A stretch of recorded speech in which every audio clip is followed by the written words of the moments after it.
Assalamualaikum, saya Adini, wartawan VIMAN TV, PSS Azhara. Selamat datang ke saluran digital kami VIMAN TV. Hari ini Jumaat 9 Mei 2025 sedang berlangsungnya Mesyuarat Agung Tahunan PIBG kali ke-26 SK Seri Iman. Jom kita saksikan, teruskan bersama.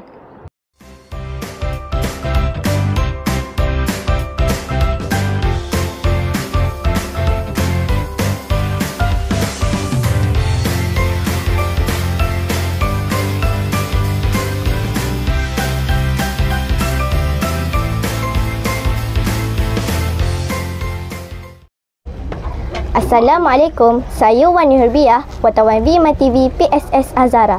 Bersama saya pada kali ini, Tuan Ahmad Azli bin Ismail Elias Abdul Aziz, Timbalan Pegawai Pendidikan Daerah Sektor Pembangunan Murid PPD Kemaman. Assalamualaikum Tuan. Waalaikumsalam warahmatullahi wabarakatuh. Apa khabar? Alhamdulillah sihat. Sebagaimana yang kita maklum, pada hari ini telah berlangsungnya Mesyuarat Agung Tahunan PIBG kali ke-26 sesi 2025 SK Seri Iman. Apakah pandangan Tuan mengenai peranan PIBG dalam meningkatkan kualiti pendidikan di sekolah? Bismillahirrahmanirrahim. Assalamualaikum warahmatullahi wabarakatuh. Terima kasih kepada adik pengacara. Jadi pandangan saya berkaitan peranan utama PIBG dalam meningkatkan pendidikan, kualiti pendidikan di sekolah.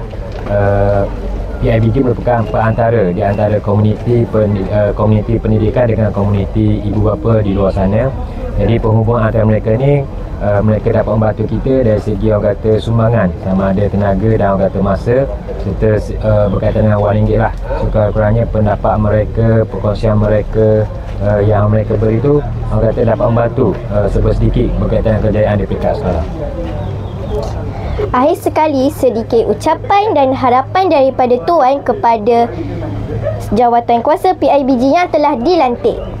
Okey, pertama sekali tahniahlah kepada mereka yang telah dilantik sebagai peneraju PIBG yang terkini bagi sesi yang akan datang ini. So orang kata bergiat aktif lah, ataupun orang kata mengambil pikul amanah yang terbaik dengan penuh integriti untuk menyambung delegasi yang telah ada dengan memberi prestasi yang sangat baik demi kemandirian ataupun demi kita lihat dalam bidang pendidikan ini lebih orang kata terbaik lah, insyaAllah. Terima kasih Tuan kerana sudi meluangkan masa bersama kami VIMAN TV. Jangan lupa like, share and subscribe saluran digital kami. Saya Wani Hurbiah, wartawan VIMAN TV PSS Azhara. Jumpa lagi. Assalamualaikum.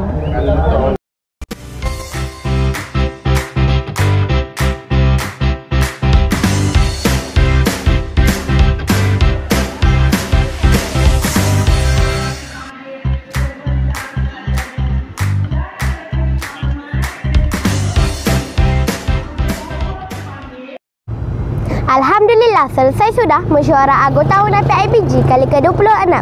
Saya Hanania, wartawan VIMAN TV PSS Azhara.